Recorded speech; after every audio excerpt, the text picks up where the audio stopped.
to ask you a few questions. Doggy style, my favourite.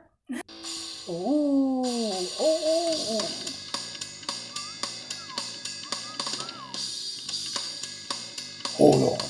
Wolfie's got a sweet tooth tonight. Ooh, somebody stop me.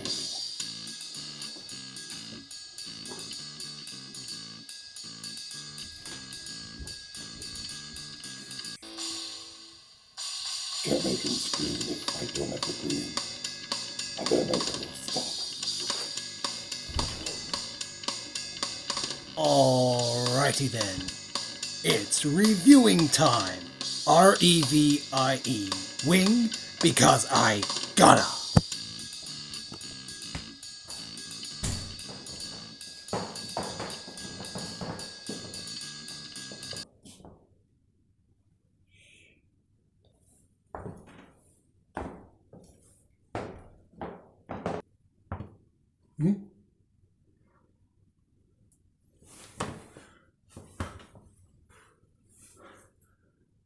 Hey. Eventually, It's time. It's party time. As Stanley Ipkiss in The Mask would say, well, here I am going to talk about Jim Carrey, one of the funniest comedians and best comic actors in years of entertainment.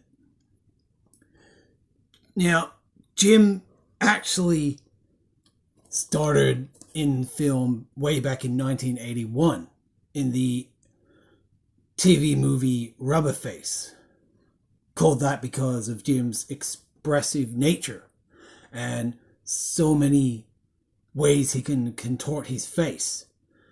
He was in a few other films throughout the 80s. Earth Girls Are Easy, starring Gina Davis, Jeff Goldblum. He was in a Dirty Harry film, The Deadpool. And Jim was known for his impersonations of Clint Eastwood. So it's interesting that he has a spot in a Clint Eastwood film playing a dark, edgy musician. And then in sort of a twist, in one of the more controversial films of his career, stars a musician, and of course I'm talking about the dark, edgy, The Cable Guy. And speaking of Clint Eastwood, Jim would do an impression of Clint in The Mask and Bruce Almighty, and Clint Eastwood spoke to Jeff Daniels, co-star of Dumb and Dumber, and speak to Jeff about the toilet scene, saying that happened to him. So what are the odds of that? Out of everyone, it just happened to be Clint Eastwood talking to Jeff Daniels, and Jim Carrey had been parodying Clint Eastwood. Well, the circle just went all around. Pretty much like Jim Carrey's career. You know, he started in small roles, and then he got his big break through with Ace Ventura. Now, Dumb and Dumber came out the same year, as did The Mask. So it was huge for Jim because Ace Ventura, comedy classic. It spawned a TV series, cartoon, that went for a couple seasons, and it got 2 video games. Now, the year after, we got Ace Ventura, When Nature Calls. I find this film to be more hilarious and hysterical. Sure, this is funny and great, but When Nature Calls just picked up the game. Now, before we get into 95, we have to continue with Dumb and Dumber. That too got a TV series. Wasn't really well received. It only went for about 11 episodes. It was dumb and silly and continued on from the movie. And it was good for the time being. We got the prequel in 2005. Not really good. Ace Ventura got a follow-up in 2009, which is horrible. And of course, everyone knows about Son of the Mask. Now there's ramblings of a proper sequel with Jim by Warner Brothers and another Ace Ventura thing. Now, interesting, The Mask got a cartoon series, a game, awesome soundtrack, but no third. So that's dumb, and it just got dumber. So here we are. Jim as Lloyd and Jeff as Harry. Two best friends. Few cans short of a six-pack, but the box office does not lie. This was huge success. The critics didn't like it.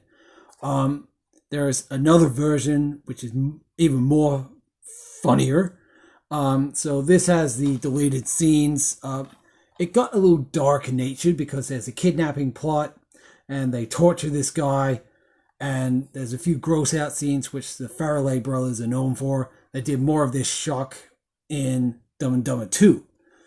Decent sequel, better than the prequel, and out of all the other continuations, follow-ups of the original movies, Dumb and Dumber 2 is the best one.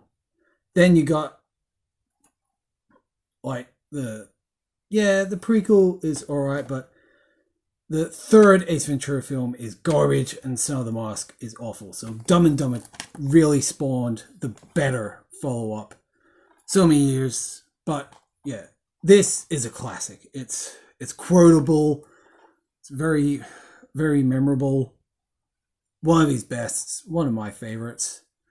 And what else can be said about it? You know, like the opening when he's pretending to be a limo driver, well, the passenger of the limo, and he mistakes the Austrian girl for Australian, and then he's like talking to Mary, not watching where he's going. He's like, yo, you're more likely to die on your way to the airport. And then there's crashes happening everywhere, and the dream sequence, and, you know, 1 in a million. So yeah, Dumb and Dumber, it's a smart comedy, unlike the prequel.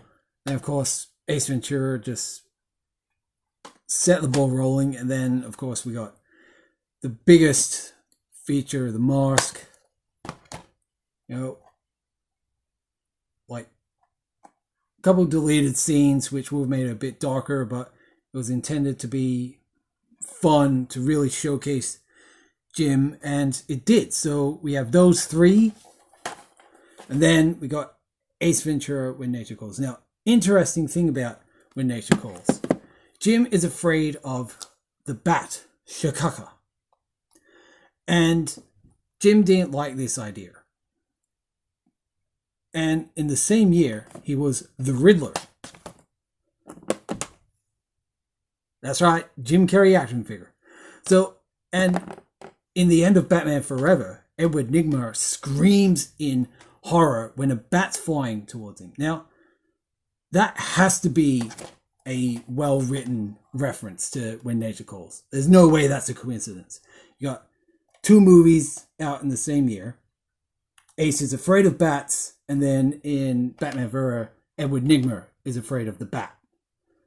Bat in this is black, and the bat in that is white. So, again, everything just went full circle. So, people said this isn't good. Like, it won some Razzies?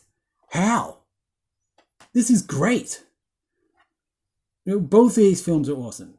And Batman Forever had its fair share of controversy because Tommy Lee Jones didn't like Jim. So Tommy Lee goofballed up his performance, which is being hated on because Two-Face is not a hysterical comic character. He's more dramatic.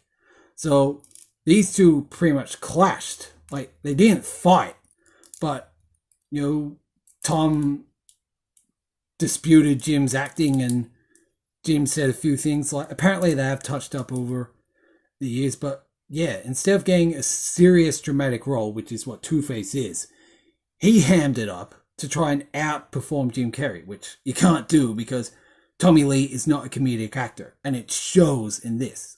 You know, it's a great detailed figure, but his acting is not great or detailed. Makeup was alright, but thankfully Two-Face was brought to justice in The Dark Knight. And yeah, well, Jim, he owned Batman Forever. And after Batman Forever, we got the dark, controversial, but reasonably good The Cable Guy, which of course has Jack Black, who is a musician. And yeah, so great soundtrack. You got More Human Than Human by Rob Zombie. God, it's kind of hot in the studio. Yo.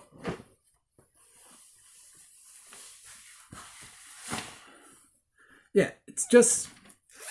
God, I'm exposing myself. I feel expendable. So yeah, The Cable Guy came out, directed by Ben Stiller, stars Matthew Broderick and Leslie Mann. They ended up together. And yeah, so Jim plays this crazed, psychotic stalker who claims and poses as a cable guy. He wants to make best friends because all his friends growing up were TV shows and that. It's dark, it's very edgy, but it's an unsung gem. It is a cult classic. You've got memorable scenes when they're at the medieval times and he's quoting Star Trek, you know, acting as a Black Knight, and the guy's like, man, I don't think he's joking. So a bit method and just borderline crazy. Awesome film. I do love The Cable Guy. Many others don't, but it's good. Not one of his bests. No, he made a comeback because everyone thought his career fell into a precipice in a big pile of guano. That's where many people thought his career would go. But he came back in Liar Liar. Now, Jim was asked to play Dr. Evil in Austin Powers. Now, that would have been awesome to see Jim Carrey and Mike Myers in the same movie. But no, he signed on to Liar Liar, which was a good idea because Austin Powers wasn't a huge hit, but it did manage to garner a great sequel and another good follow-up. But Liar Liar was huge, so this was the comeback. So Jim really made a good idea, and of course this is quotable. You know, like my favorite moment is when they're in court and the Honorable Judge Stevens comes out and you just see Fletcher is like, honorable. And the lady's writing it down and she just turns to him in shock and he's like, of course you got the claw. Carrie Ullis is great in it. His version of the claw. Ooh, the claw's coming at you. The claw's gonna get you. And it's got a happy ending. It's got Jennifer Tilly. Beautiful, great actress. Of course, she's known for Child's Play and that, but she does good in this. Lots of quotes like Steve, he's like, hey Fletcher, what's up? And the response is, your cholesterol, fatty. And the boardroom scene, hysterical. So yeah, Liar Liar, really good. And then The Truman Show, semi-funny but a bit more dramatic. And then Eternal Sunshine of a Spotless Mind, his first really serious role. And that, now he starred with Kate Winslet, who was in Titanic, and in Bruce Almighty he references Titanic. So lots of his films reference each other, like Bruce Almighty references Ace Ventura and a whole lot. So lots of things coming full cycle and referencing each other. Sort of like The Number 23, directed by Joel Schumacher, who said he won't work with Carrey again, but he did. So this wasn't a huge hit. Serious role for Jim, bit dramatic. And another controversial role was Colonel Stars and Stripes in Kick-Ass 2. A good sequel, Now, Jim spoke about the violence and said he's against it, despite beating up Lieutenant Einhorn in Ace Ventura, almost killing Owen Wilson's character in The Cable Guy, and doing a whole lot of violence early in his career. But, hey, you can't hold much against him. Jim is fantastic. And, like, there's so much more I can say, but I think I've reached the limit with this one. I just knew this would be a big episode. And, because, yeah, it's Jim Carrey. Big box office draws, some flops, iconic roles. Yep. So, and that's the way the cookie crumbles on this review. So, I'll scare you later as I shed more layers to get ripped for the Expendables.